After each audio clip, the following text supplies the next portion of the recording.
Assalamu, assalamu, assalamu.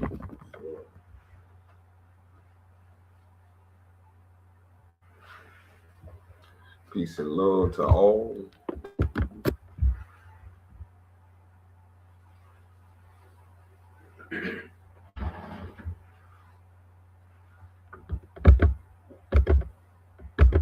We're going to bring a necessary needed since this month is Black History. We're going to take a little advantage of Black History this year. Yeah. And we're going to dive into true history. Yeah, we're going to dive into. And we're going to go from He Be Ru, the indigenous language. My people, I can't speak for all. When it comes to specifics. To now speaking American English. No longer your indigenous roots. Your indigenous roots been stripped from He Be Ru, and now, unfortunately, you at American English. No longer holding your indigenous tongue.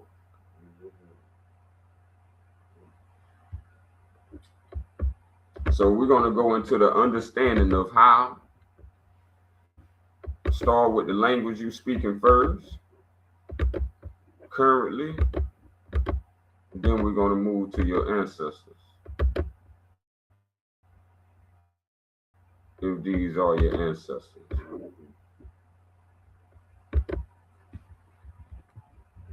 So this is how American English was born. So we're going to take some footprints and see and trace how English came to exist.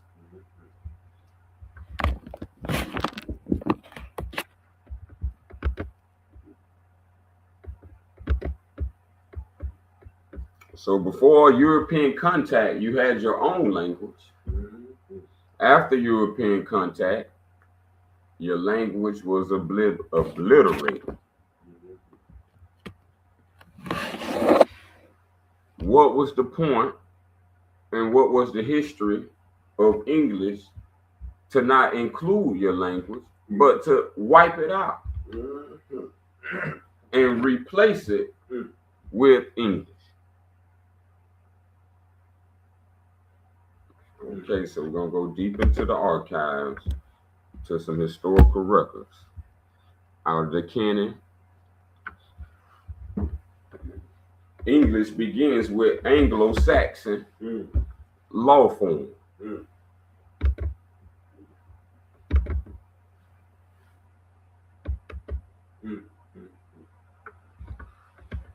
So canon 6131. Anglo-Saxon form, also known as Anglaise law form, also known as Catholic law form, also known as sacred law, also known as Carolingian law.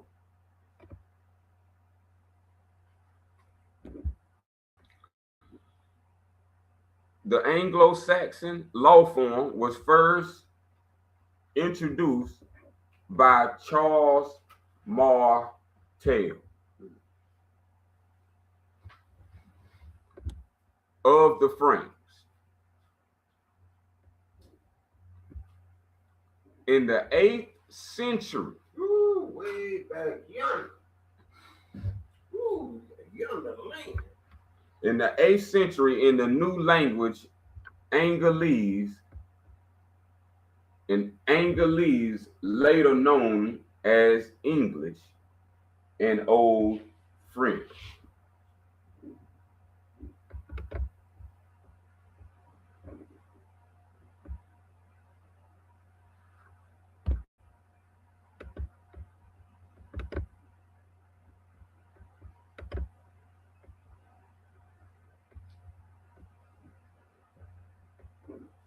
So we're going and understanding how English came to be.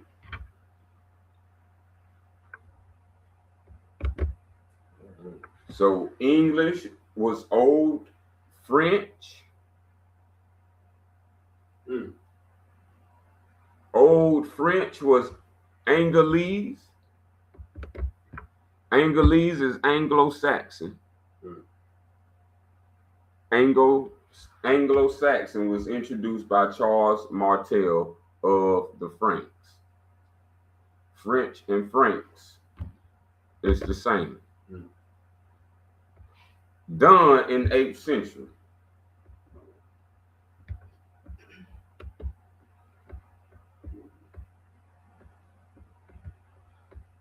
Now Anglaise, Anglo-Saxon, Old French, now known as English, is a language commissioned by Charles Martel.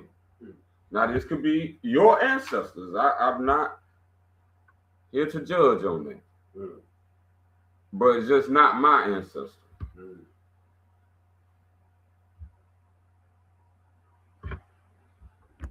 So Charles Martel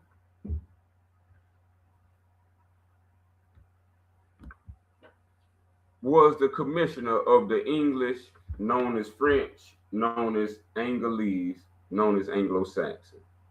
It was invented. It was invented by the Venerable Bede, a large body of scholars in the 8th century. And English became the official language of the Carolingian Empire, also known as the Catholic Empire. Prior to the 8th century, neither Anglo-Saxon nor English existed.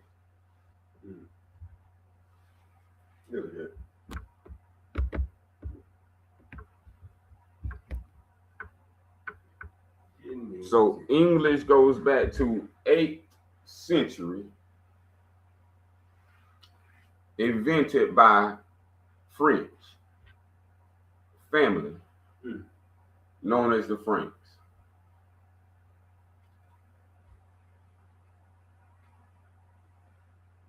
This is where you get your Catholic influence.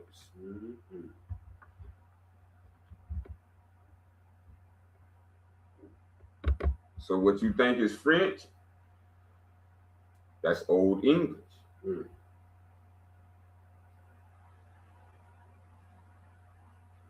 What you call lingua franca,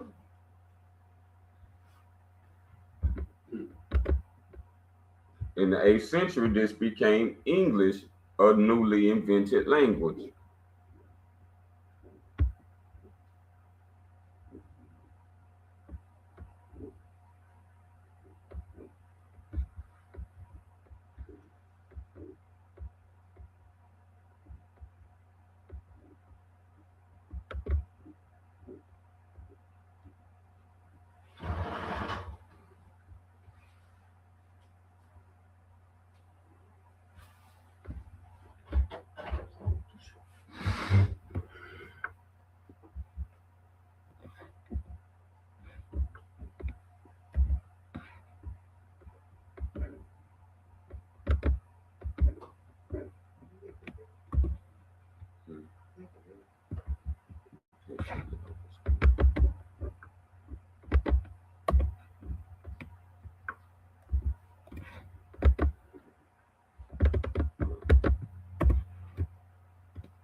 computer acting like it don't know what I'm typing now.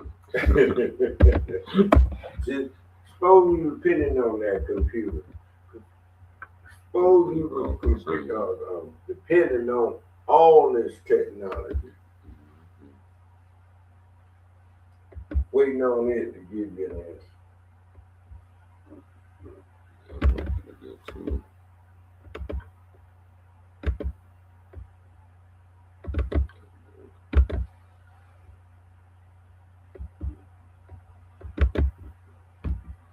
So we got the 8th century established. We got it back working.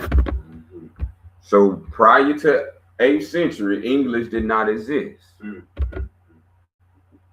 Catholics did not exist. So they pushing English from the 8th century on forward. So you got during the 13th century under Edward I, the Venetians and the Roman court began a process. Who? The Venetians under Edward I and the Roman court in the 13th century, it's before 1492, began a process of changing the pronunciation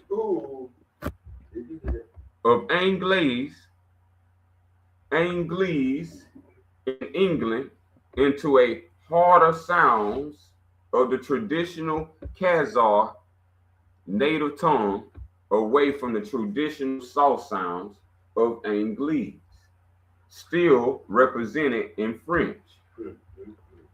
By the 16th century, this process was completed with a massive influx of new words in English through the Jesuit. This is where we get this major word, Jesus, in English. Jesus and Jesuit. This was instituted through the Jesuits, created a Shakespearean portfolio, constructed at the Jesuit College of English. You got a college of English. Made by Jesus or Jesuits. Catholics, Franks, Englishmen. These are families known as the Venetians.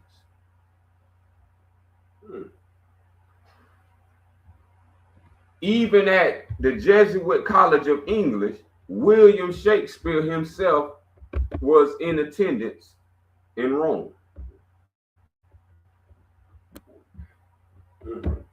So hence why you get a Shakespeare introduction into English.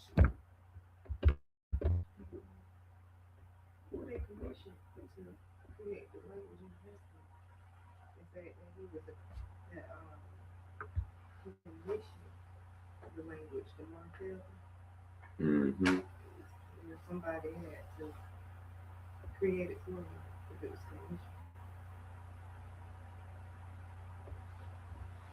commission.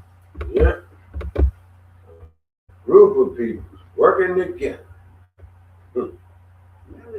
How many students at this college?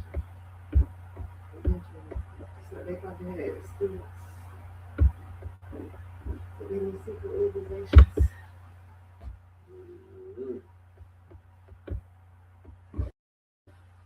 The main point is this is what you worship now. Yeah.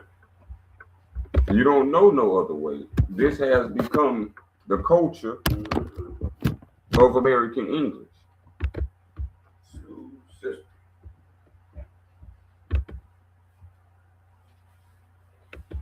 Coming from families that is not my ancestors.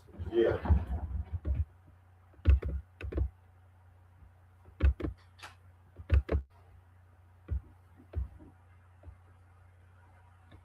So I just want to show y'all how all this stuff intersects with things you know. but things you haven't heard of, like James the Fourth of Scotland. Mhm. These how things were switching from the Venetians, Mhm. and now they're getting delegated Mhm. throughout these families. Yep. So a Venetian is one of these families. These the families of Venus or Venice, Mhm. and these are the people delegating the different tasks to be carried out. There you go. So when we call William Tinsdale, this is where all this comes from. Mm. That's a familiar name. Yep. The people who, the family that financially supported England was called the Morosini. Mm. Mm. Mm. The Morosini family financially supported and saved England and enabled King Henry to respond to the threat of James IV of Scotland. Mm. By 1514, Zorzi succeeded in introducing Thomas More in 1485 to 1540. Now we're coming up to a familiar date of 1492.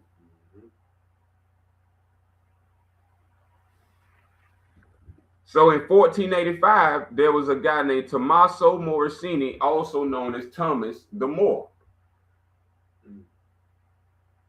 Thomas the Sorcerer, the son of Nicola Morosini, to English court.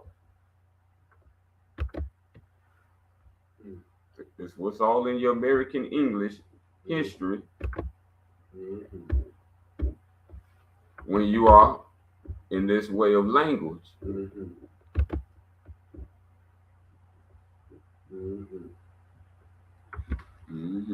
Oh, when you said Tisdale, all I could do was reflect. And when I heard Tisdale, I heard Langdale. I hear the flow. In Canon 6443, in October 1538, Roman Pontiff Paul the Second, in 1534 through 1549, issued the papal bull. What did the papal bull call upon? The Roman Catholic Church.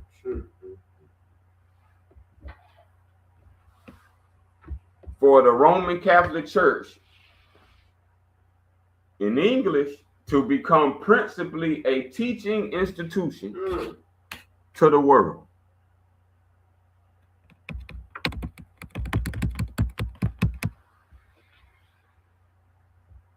While also reconstructing Dominican friars, the English language. The Jesuits were then granted the English hospice as their first seminary and education college in history as the Collegium Angelicus, or College of English.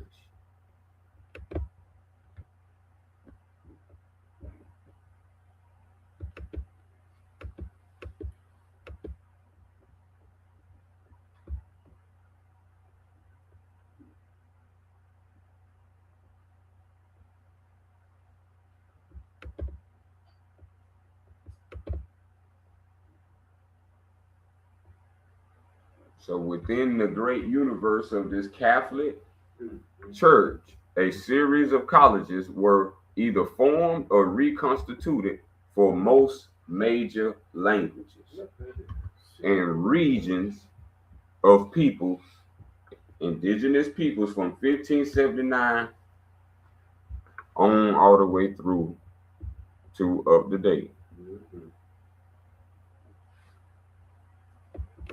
So North America was affected 1859. Establishing these colleges to get a certain ideology on the land so you can rule and steal.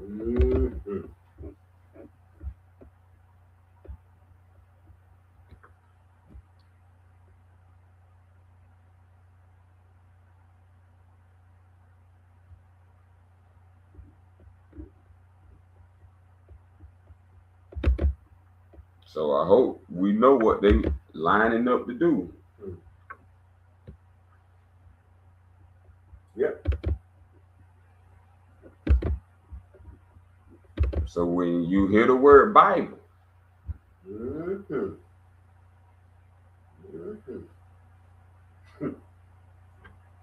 I'm showing you how all this belongs to the language of his ancestors. That's good. So when my prophets say return Christianity, the church back to the European nations, it consists of the language as well.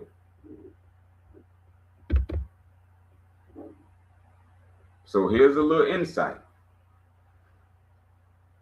Contrary to the claims that the Geneva Bible used the bibliography officially published by Constantine in 326 CE in the unholy 1st century CE Septuaginta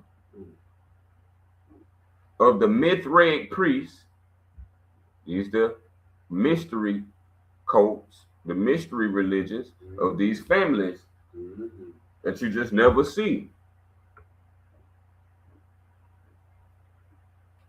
They brought Mithraism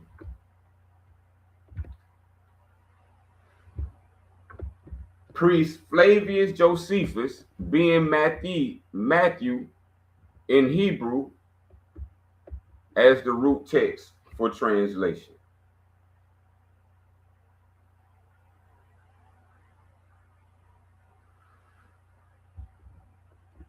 This word Hebrew is where my people existed before all this English existed. And before they corrupted my family's word and reconstructed into the corrupted form, the Babylonian form, and then translated it into these European books. None of this divine stuff of God was written in English.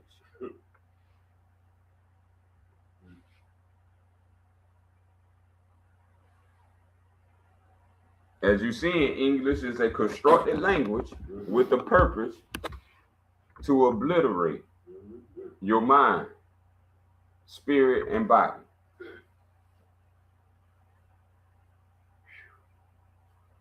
Tell me who you are. Tell me who your peoples are. You can speak this language, but tell me who your peoples are. Back in the time. Not since the 1800s. Not since the 1700s.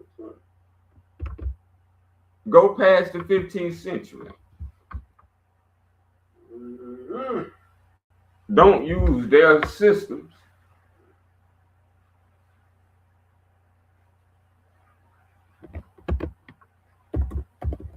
See, and this is how you go back to language. But let's continue of the Bible, the new forms of the Bible that's leading to why so many Bibles today. This is for colonization and control over massive populations. So the Septuaginta was written originally in Latin.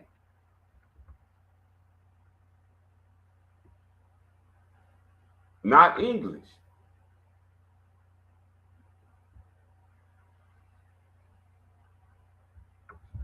Not the 4th century language created by the Persians. That's the Babylonians. Furthermore, the use of God and Lord God. See, these are translations to English, into English.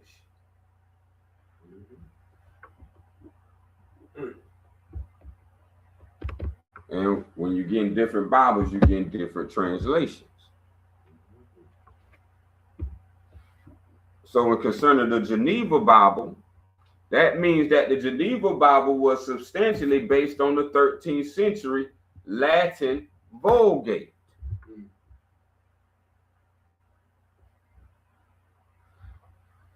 However, the involvement of the Rabbi John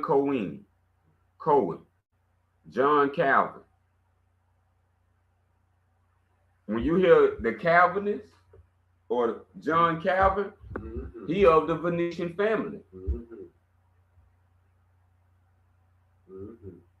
All these Protestant movements, Catholic movements, this is English families. That's right.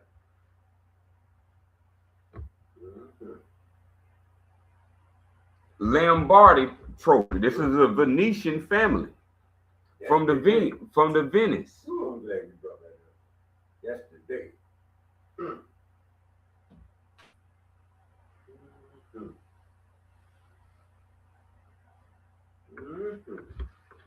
You got the Cappuccinos. Heard that before. These English speaking families.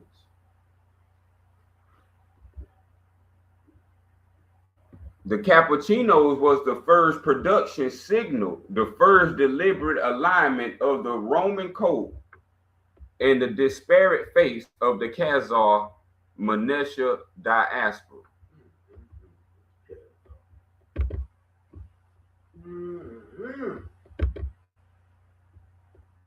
This is where these people was getting kicked out for doing this corruption in other lands before they made it to our land. American pot.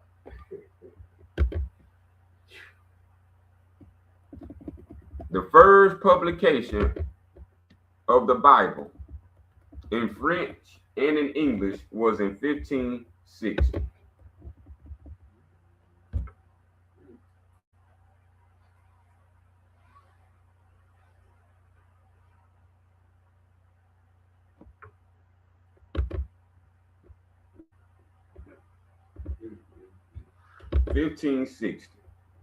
These by these families.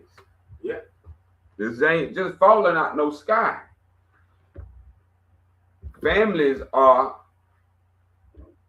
putting their money together. Yeah, there you go. Putting their corrupted ideas together. Created by these families. Putting them in a language. And now taking these to regions of people. And now they call it missionary work. Here.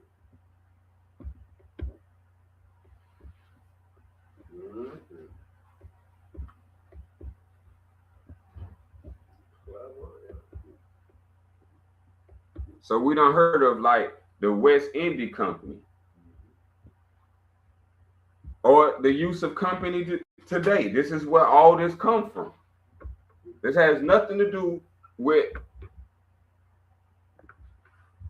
the ancestors of the holy or what these books are talking about. So the first use of the word company, that word company is a pledge of Spanish, Basque, English, and Sicily mercenaries in the 12th century to the service of the Paisa, called the Catalonian Company. the Catalan Company.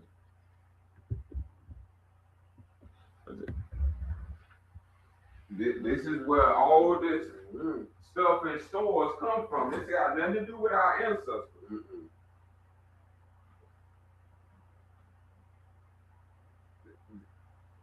It has to do with these people. Just showing you, it just reference how they all in your face in English, but you would know it's all types of products in our home that is from these families. And this is why they just want us to consume, because this is who's getting rich behind it. Good goodness alive. Off indigenous people. So all that is Venetian family and where we get the Piscean family. Everything been set up around us from these mercenaries. So all them name brands we go in the store, that's all the name brands. It's all going back to their family. That's all it's doing. From ketchup to mustard, it wouldn't matter. If it's packaged and bottled up, it's a family.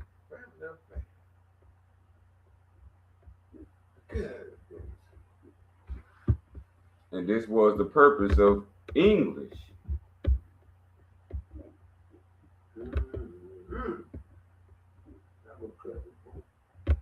They've been working.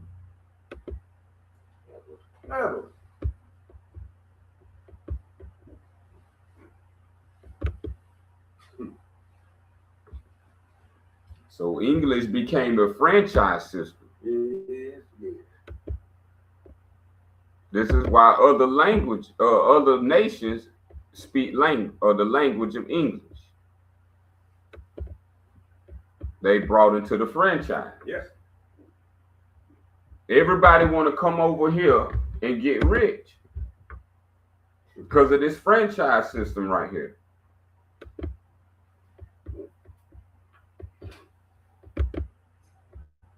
We have no idea what none of this stuff was actually meaning. This is why schools were set up.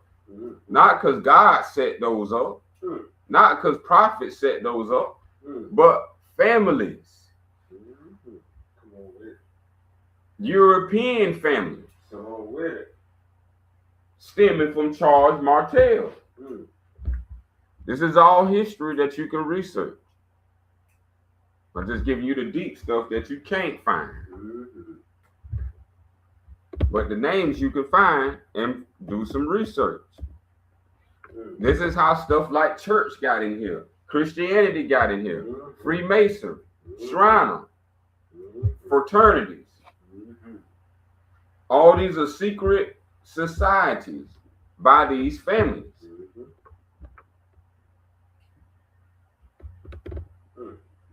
Even up to your sciences and philosophies like Kabbalah and Hermeticism. These was never designed for us.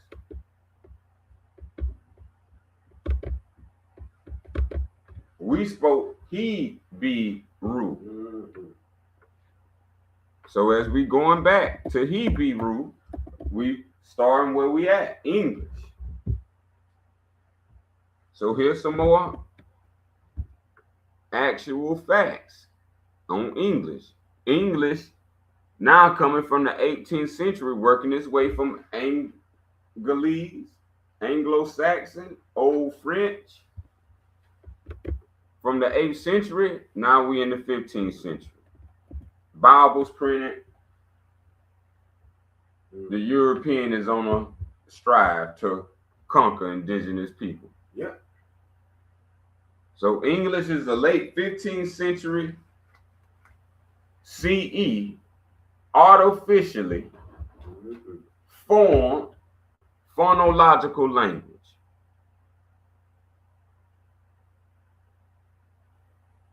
These families, called the Dutch and the Venetian, made this language and made its printing presses. All this was done at the Palace of Westminster with the authority of King Henry VII, the Tudor of England.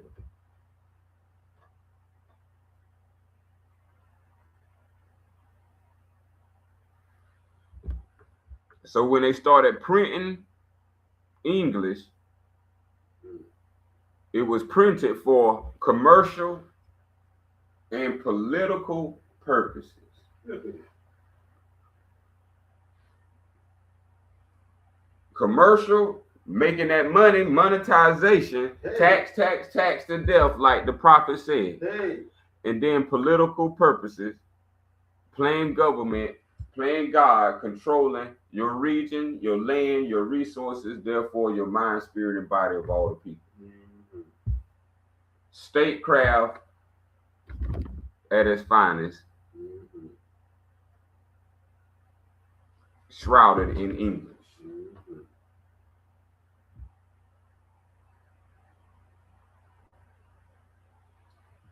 English was unifying the family of the island of Britain and reducing these other families that they was going against, that was of the Gaelic, the North, the Norse, and the Old French.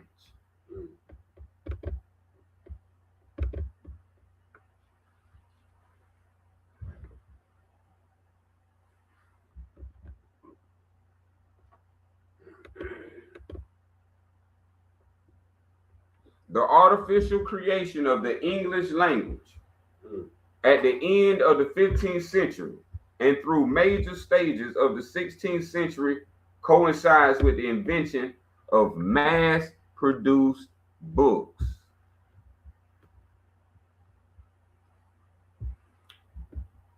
How was English able to produce mass books? Through the invention of typewriting and the printing press.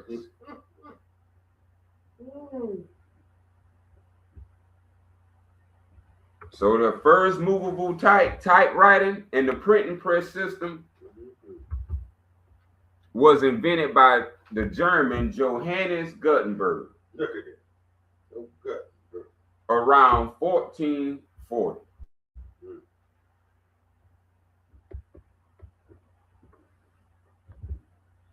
The first typewriter and printing press system could produce approximately 3,600 pages per day. Ooh-wee. Getting the lies out. Get the lies out. Before they got that high efficiency, they was only doing 40 pages a day. Good goodness of that. So English became a technology anti-self, and especially anti-indigenous people. Yes, indeed. Yes, indeed. So speeding up, by 1480, there was estimated to be at least 110 different paper manufacturers and printing press houses operating throughout Europe and England. Great goodness. Throughout Europe In England. and England. Throughout. Having already produced an estimated of 20 million books Good goodness. and pamphlets. This was called the flood in Noah. That's the true flood. Noah didn't exist. It's an English invention.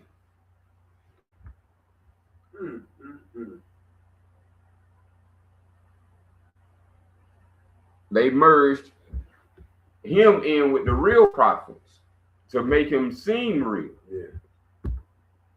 But Noah is not an existing prophet. It's an English invention. So using this new technology,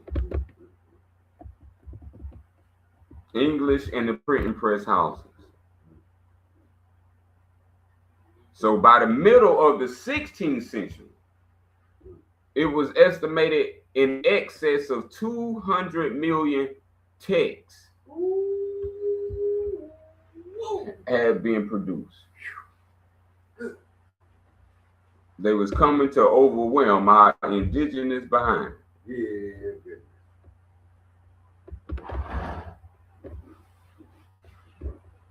Mhm.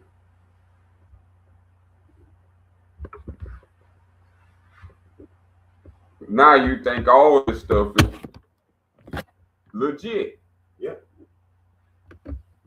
When its beginnings is rooted in evil and wickedness. Mhm.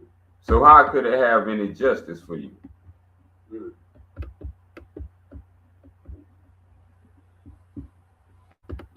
Mhm. Mm-hmm. After seeing that and hearing this,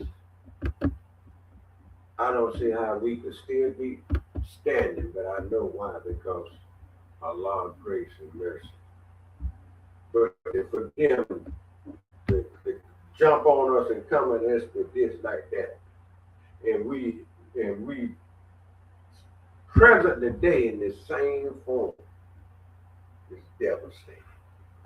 I give it to you.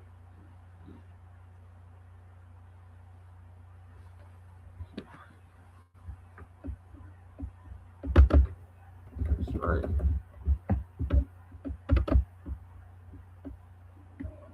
Sad.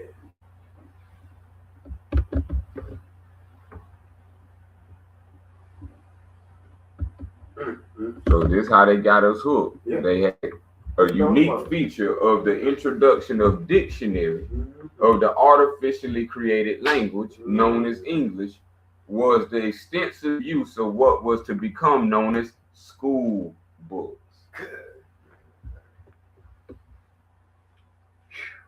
So riding to school or walking to school, we was getting shammed. Good goodness. My mother walked and we run.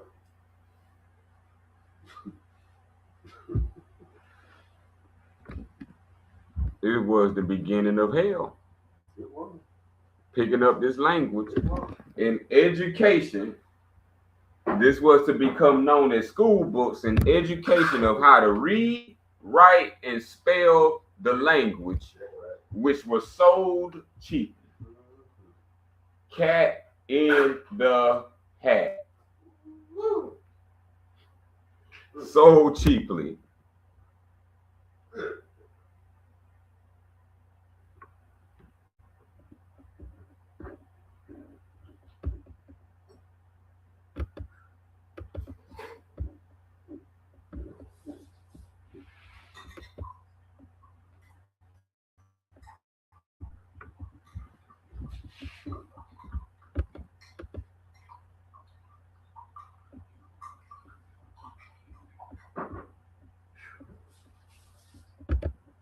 Just letting you see how some of this English was developed and where you at with it today. Yeah.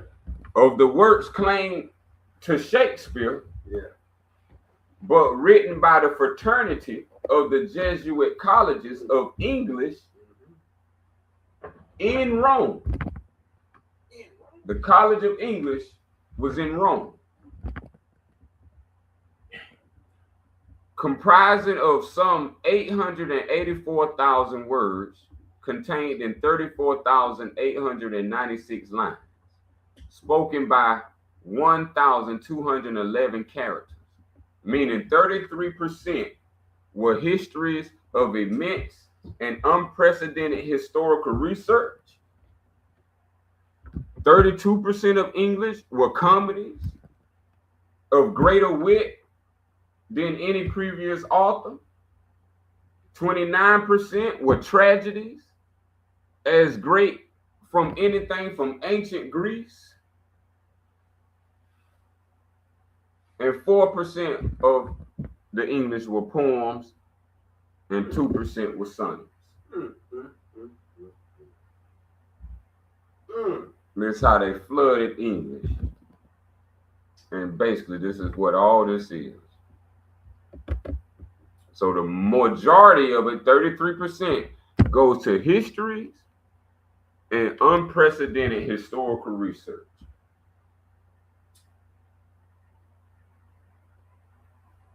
percentage on tragedy. That ain't good. Then after that, the next one was comedies.